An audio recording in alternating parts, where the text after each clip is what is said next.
I'm enjoying this. I could sit and listen to these legends all night, you know, Yes. because this is what we grew up with. I can remember as a little boy being told, hey, Tata Duende, I catch you, you know, or careful of this one, careful of Xtabai, careful of La Llorona, you know, and even got songs but La Llorona, La Llorona, I have to look out for these songs. But I'm really having a good time, and I want to once again congratulate you on the wonderful job you're doing on your art series, Legends of Belize, on your company, GrissyG, right? And anybody who wants to see these paintings can go to GrissyG.com, right? Correct, correct. And there you can see this more in detail. You can actually see some of the stories. And I visited your site. Like I said, I'm very much impressed by it. It's very user-friendly and very easy to navigate. So congratulations on the good work that you're doing. Thank you. Right? Now, let's see what we'll see next. What we have next. All right, with Tata Duende. All right, we don't go to Tata Duende already. We know it by Alton Hard, the protector of the jungle. I want to know. This is our famous Tabai. Tabai, right. So right here we have her portrayed with the how you say, the common description is this beautiful Mayan-looking female with long black hair. And the only way you'll know that it's Tabai that if you check out the foot. And she could never hide that they got one chicken foot and one hoof. Oh, yeah, yeah. Right? A chicken foot or one bird foot, no, yeah. one hoof. So they say that if you ever encounter this pretty girl, make sure you check first, no? So in this painting, since she's a shapeshifter, I have her hair transforming into a snake because she is known to appear as a green snake. Oh, yeah? Yes. They say as a green snake, she would stay in the ceiba trees and watch people walk along the street. So she see you. Like if you are somebody she attack, she's seen you already, and you see who you walk with, you know, and you know where you like, you know what kind of girl you like her. So so she will appear, I guess, to the person likeness. Okay. And right here we have the tail, the hair transforming into the snake tail, and I have it whipping her butt because she's known to whip her victims with her hair, and you know, eventually consume them as a snake. You know, so that's the myth here. And in the top, you're gonna see two dress. Yes, yes, very kind of revealing. She's wearing the epil, which is the Mayan dress with the embroidery on the arms and the neck and the bottom, no. And she has a little flower in her hair that has died because, of course, she's dead. She's not a living creature. She's a spirit. And on the coconut tree in the bottom of it, there's a little bottle, and that signifies the drunken man. You know, he done taste up already and he thrown up. Yes, so that's a least symbol to signify them. Yeah. And then in the top right corner, we have the ceiba tree. And there's a little like gold thing reflecting on the top, and that's actually like the skin.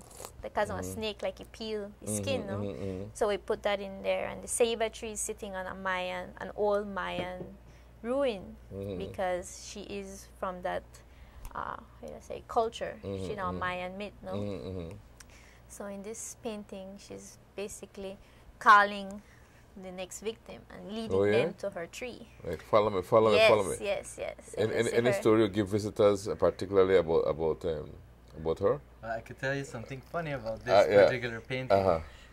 We gave a presentation at our college, and we had it displayed right in the front, and people would come in, guys would come in, and wow, I would love this one to carry me away and whatnot. And then GrissyG would tell them, did you guys even look at the foot? You would like one lady with foot like that for carry? And when they look down, they see the foot, I'm like, what? They did not notice the foot, so I said, oh my gosh, you may get catch. You may get catch. Yes. So when you see a beautiful lady like that, check their foot. Check your foot. Yes, and they said that the telltale of this Xtabai, that the foot can be like a horse and one like one chicken. Yeah, so you know for sure that can't be a real person. So no, but she is no strange looking person out there. And they said that usually when you look into her eyes, you get like this hypnotic stare that once you look into their eyes, you get lost. I think you did a good job capturing the eyes there. Maybe if we could just enlarge that area and the face. I think you did a very good job there. Thank you. Where the eyes are concerned, you know, because you could actually see the eyes staring at you. Yes, yes. Right? Like calling you. Like beckoning to you, you know. And I did the big, large eyes, you know, because that's appealing to most men. And the actual shape is kind of like a snake shape, no? And the pupils actually have the slit like a snake. But that's when you see the actual painting, that the details you see. What's the size of that painting there? This painting is also 2 feet by 4 feet. 2 by 4. All the females are 2 feet by 4 feet, and the males are all 6 feet by 4 feet. Wow. So, and she has on red lipstick to signify that danger, you know, that lastly warning. Careful. Careful. So, and her nails are painted red too. Her jewelry is all incorporated into snake symbols, you know. So the bangles as little snake and as usual, you drunken man want attracted to them because drunken man don't got time for look for your foot. No. They just see the face. You just see the face. You don't bother look for foot or anything like that. But I will advise you have a look for the foot too. Because we see something like that, you know. Yes. Yeah. Xtabai going with you for sure. Yes. And they say she's like one jungle woman, no? Like, you can find she in the jungle. And this is the Sisimito. Sisimito, yes. That is Sisimito now. And this is also 6 feet by 4 feet and soak and stain technique.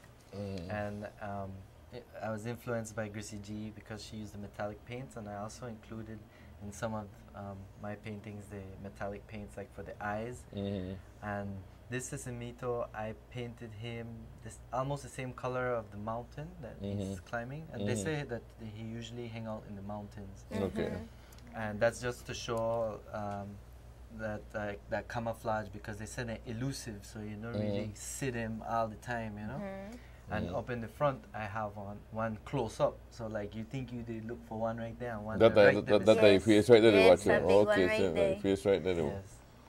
And like they said, in traveling at packs, so you don't think you see one and you are right, then have other ones around. And in this painting, on the top left corner, I also have iconography of Belize, which is the sleeping giant. Okay, there it is. The mountain range. Sleeping between giant. the Maya mountains. It's a beautiful sight, especially when you're going towards Angriga and you hit that side just before you reach the Siboon River. And you see the sleeping giant. It's a great we used to wake up and all when that part of the drive, you know, for go see the sleeping giant. Yes. You know, they tell somebody you drive, there's a sleeping giant. They say, wait, Here in the top right corner, I have what Belizeans know as the baboon, and it's the howler monkey, which is known as the New World monkeys, and Belize is known to have one of the largest populations of we have howler monkeys. One of the most healthiest populations as well. So that was included in the painting, and these are all icons of our culture, Belizean culture. And this I mentioned it's also done in soak and stain technique. But I tell you, the Sisimito don't look as aggressive as the Sisimita. The Sisimita look like the Sisimito, he look like he kind of more dodgy like, you know, but the Sisimita, she look like she come straight for you. Like vex and want to box you up and do your thing. But this one look more like dodgy, like you cage, like you know. Well, if you notice, my paintings focus more on the character. So the character is bigger within it, and you more get to see that features of them, no? And this must work with the character and their environment. Okay. So you see them in a setting, you know. It blends the environment and the character into one. Beautiful art forms, though. Yes. And it's because he has more space to play with them and give them that view. And he has a really nice technique in doing these. What is Sisimito he like, though, again? It's the same thing as Sisimito, don't know? Basically. Yeah. Yes. Gate as well. And like I said, you know, we found like in America, they have versions of it. Like they have one called the skunk ape too, and they said that was small monkey cryptid where live in the swampy area of like Miami and different areas like that. Anyways, more in the eastern part of the yeah, US, and we know Belize have a lot of swamps too. So these like comparisons kind of hard to ignore. That they have similar terrain, and people have spotted them or claim to have spotted these creatures. So that's why we included it like in the mountain range too. So. Okay. Lovely paintings, man. Which I want to have. I think we're not say Llorona yet, no? I don't think we'll see the Llorona yet, so we could see if we could. There's the Llorona, the ball. Yes. Really the Llorar for true. The Llorona means the crying one. Yes. The weeping one. The weeping woman. The weeping woman. And I think it's in Britain, they call it the banshee. And they say she gives this awful cry that just scare you and you make your hair raise, and you just get this bad feeling. And they say she mostly go after kids, and there's different stories and different appearances of her, but a lot of people in Corozal said they claim to still see her and hear her. The Llorona? The Llorona. So Llorona is actually one that a lot of Belizeans said they still hear up to this date. And the story basically is that she had a kid, and to gain another man's love, it drowned her kid. So after that, when he got to the man don't want him because, how you come on, you don't want a woman like that. So in her despair, she gonna kill herself too. But her curse was that she violate the most, trust you could ever gain between a mother and a kid by killing her child. So her curse is to roam and basically find that child. Now in this painting here, I interpreted that in the lower bottom on the left, there's a little hand sticking out of the water. And I did it with this transparent kind of clay. And it's basically showing that the baby is right there. But because of her own grief and her own, destructive nature, she can't see the baby even though they're right there to reach out to her. So she will forever be cursed, haunting and searching for this baby. Okay. And what does you have like only an ankle, what do you call it, ankle chain? Or yes, something? a little ankle chain. And the actual painting, you could see better, the little hand has a little bracelet kind of signifying that same anklet. So it showed that she is... there's a bond. Yes, there's a bond from her. And she's crying, and it's raining in this painting, so you see all these little specks all over. And it's basically the rain pouring down on her. It's windy, so her hair is blowing. The background is in like hard winds. And a lot of people would still say that on rainy nights, that when they hear her to cry. So that's why GrissyG included that part. The Llorona? Llorona. And what's on at the heart area there?